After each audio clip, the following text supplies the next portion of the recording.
Estamos no Concello de Lugo, que nos recibe no seu despacho Maite Ferreiro, titular da área de Cultura, Promoción da Lingua e Turismo. Moitas gracias, Maite, por recibirnos. Que tal estás?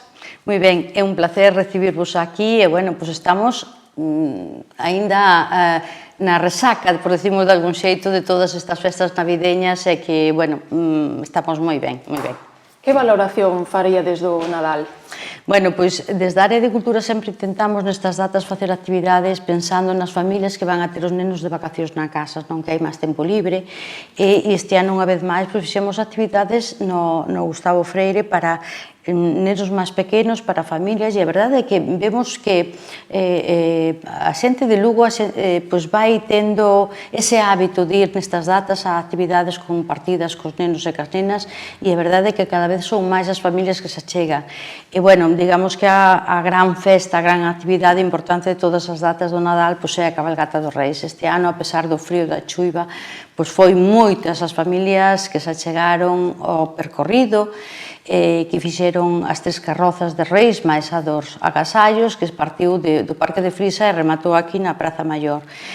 Pois foi moita afluencia como dixen, moita afluencia de público. Eu creo que sí que gustou moito, porque a verdade é que era unha cabalgata con 16 espectáculos, con máis de 100 actores e actrices que tuveron unha empatía importante co público, que os fixeron partícipes, e tamén pois con esa achega de agasallos, de caramelos. Eu creo que gustou moito e así mo están transmitindo, e polo tanto pois é un placer, despois de tanto traballo, tantos servicios, tantas persoas implicadas, pois que eses espectáculos chegan e gustan a xente. Que momento atravesa actualmente a programación do Concello de Lugo? Programación cultural. Pois estamos arrancando o ano, acabamos, como dixen, o tema das vacacións de Nadal, vamos a empezar a organizar o Entroido, pero ao mesmo tempo temos xa avanzada toda unha programación do primeiro semestre do ano, que en colaboración coa Agadic vai haber actividades de danza para familias, pero tamén para personal adulto, moitas obras que van a empezar agora neste mes de xaneiro e que van estar na programación hasta finais de maio. E que peso ten a cultura dentro da acción de goberno? É moi importante, porque nos, desde que chegamos ao goberno, sempre intentamos facer actividades para todo o público, para distintos perfiles e que lles gustara, pois, desde música, teatro e tamén actividades na rúa, porque cando chega o verán, Lugo transformouse nesa cidade onde ganou moito espacio aos coches, moito espacio para as actividades.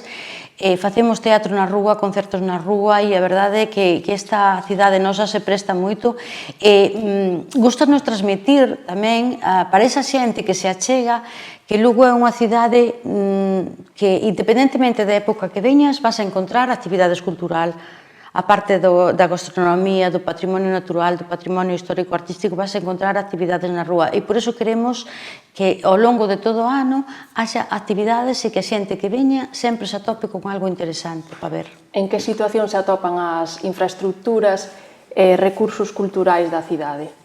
Bueno, unha cidade como a Lugo, pois, digamos que os recursos importantes veñen basicamente da área de cultura do Concello. Como ben dixen, pois, salvo este convenio coa Agadic para esas actividades de teatro que se desenvolven ben no primeiro semestre ou ben no segundo semestre, pois todo parte da área de cultura.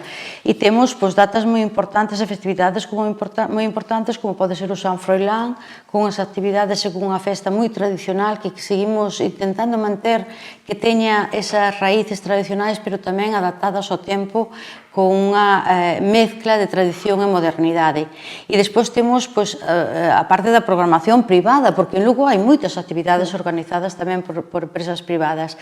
Temos o Muralleando, Tarde Tardiña, o que queda de verán, que son actividades que se fan ao longo de todo o ano na rúa, e que entra actividades para as familias, música feita en Lugo, por Grupo de Lugo, que é un abano de estilos musicais, e, bueno, intentamos estar aí na rúa, e, sobre todo, que as xentes que se achegan encontren actividades diversas, pero tamén para a xente que vive en Lugo, que se queda todo o verán aquí.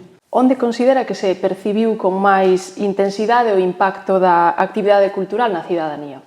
Creamos unha xenda estable, que marca os tempos e as actividades culturais ao longo de todo o ano.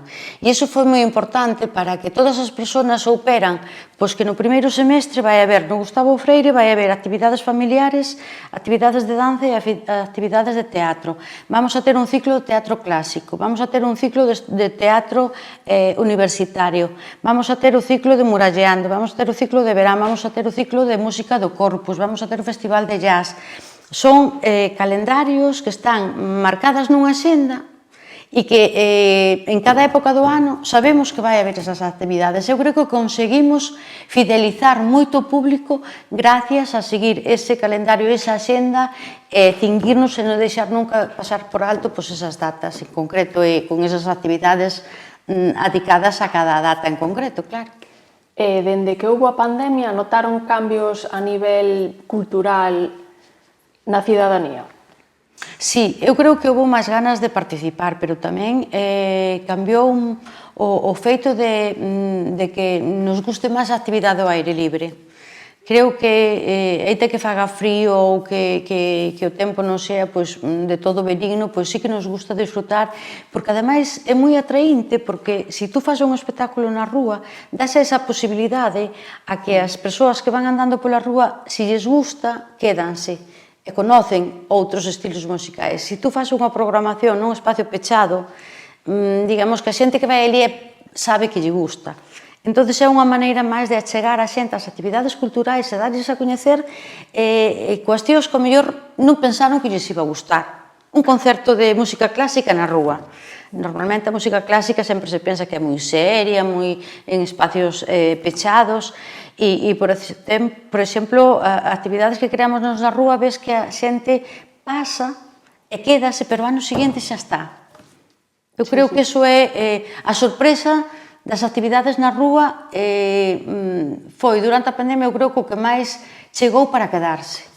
E que canles empregades para escoitar ao sector cultural da cidade? Bueno, aquí sempre tuvemos moi riba da mesa o papel do tecido cultural de Lugo, con un contacto cercano e moi directo. Lugo é unha cidade pequena no que todos nos conocemos e cando xa levas un tempo participando e ao final ves que os grupos de teatros da cidade son os que organizan sempre as súas cousas. É cuestión de achegarse e iros escoitar. Os grupos de música igual, hai que estar mezclados. Hai que estar con eles, escoitalos e atender as súas propostas. E é todo moito máis doado do que parece. Realmente o problema é o económico. Ojalá tuveramos moito máis forzamento, porque desde logo que hai moitísimas posibilidades e a nosa cidade ten moito talento e moitos lugares onde poder disfrutar de todo ese talento local. Ata que punto funciona a cultura como motor turístico na cidade? A ver, para nós é moi importante. De feito, que a Concellería de Turismo e Cultura só é a mesma, non é casualidade. Nós entendemos que Lugo podemos e debemos chamar a ese turismo de calidade, porque a cidade pode telo, un turismo de cercanía, e que o turista que veña a Lugo veña buscando tranquilidade, veña buscando un espazo amable, onde participar sin prisa, sin coches, sin autobuses, andando, que participen e disfruten do entorno patrimonial que temos. Lugo é un museo aberto, ti vas andando xa solo pola muralla, encontraste multitude de elementos, 3 patrimonios da humanidade que outras cidades pelexarían por elas, non? E creemos que ese turismo de calidade, de cercanía e desexcepcionalizado é o que podemos e o que vai xenerar que Lugo non perda a esencia desa cidade na que poidamos convivir en sintonía e en armonía a xente de Lugo, pero tamén os visitantes.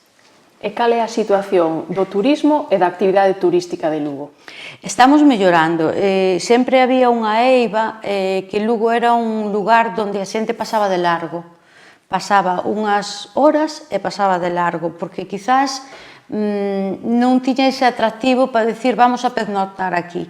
Nos iniciamos unha campaña de Lugo Kilómetro 100 que está dando os seus resultados, donde dicimos que Lugo está a 100 kilómetros de espacios maravillosos, da Ribeira Sacra, da Mariña de Lugo, de Coruña, de Santiago, de Ourense, e en Lugo podemos acoller a esas persoas que veñen a cenar aquí, a dormir aquí, a disfrutar dos viños, das nosas actividades, e durante o día podense desplazar, porque 100 kilómetros hoxe non é nada, non? Faltanos infraestructuras, iso é certo.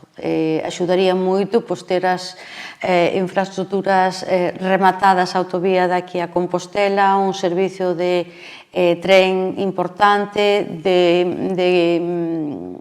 autobuses aos aeroportos, tanto de Lugo como de Coruña, pero, bueno, iremos pouquiño a pouco e a xente está valorando iso, esa tranquilidade e ese espacio de tranquilidade.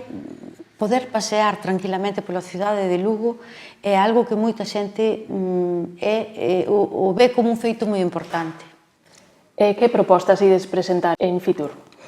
Pois este ano vamos a levar o tema do noso patrimonio. Lugo ten as salas museísticas, pero a maiores tamén temos un patrimonio inmenso. Temos un museo provincial que está demostrando que se damos a oportunidade de conocelo, ten moitísimas maravillas. Hai con coleccións impresionantes e importantes. Temos a Domus do Mitreo, que é unha domus única, das poucas que hai no mundo. Temos 3 patrimonios da humanidade. Temos restos arqueolóxicos que podemos ver ao longo de toda a cidade, e temos un entorno natural que tamén é, espléndido. Entonces, creo que temos que sentirnos orgullosos, pero tamén facer un chamamento e dicir, oye, que nós temos isto, vide aquí, parade, que non o sabedes aínda o que estamos. E despois temos unha cidade tranquila, cercana, amigable, con unha gastronomía, con uns produtos naturais e de calidade como ningún outro sitio. En Lugo vívese moi ben. E para rematar, a que retos vos enfrentades o que queda de mandato dende a área de cultura e de turismo? Bueno, temos moito que facer. Temos que un pouco como achegar esa axenda cultural, poñer a funcionar a tope, como ten que ser aínda o Fuxan os Ventos, un lugar onde poden vir non só as actividades organizadas desde o Concello, senón actividades organizadas de empresas privadas, para que sea un espazo onde veña un perfil de xente a 100 kilómetros a contorna, non pode ser un lugar para chegarse a vir espectáculos chamativos, tanto de Asturias como de Castela e León, de Galicia, en fin, queremos mellorar tamén todo o que temos pendente nas salas museísticas, actualizalo. Hai moito que facer, porque temos tantísimo patrimonio que é moi complicado dalo mantido día a día e sempre quedan cousas por facer. Moi ben, pois ata aquí chegou desde aquí. Moitísimas gracias por recibirnos, Maite, foi un placer. Pois moitísimas grazas a vos e un placer foi meu.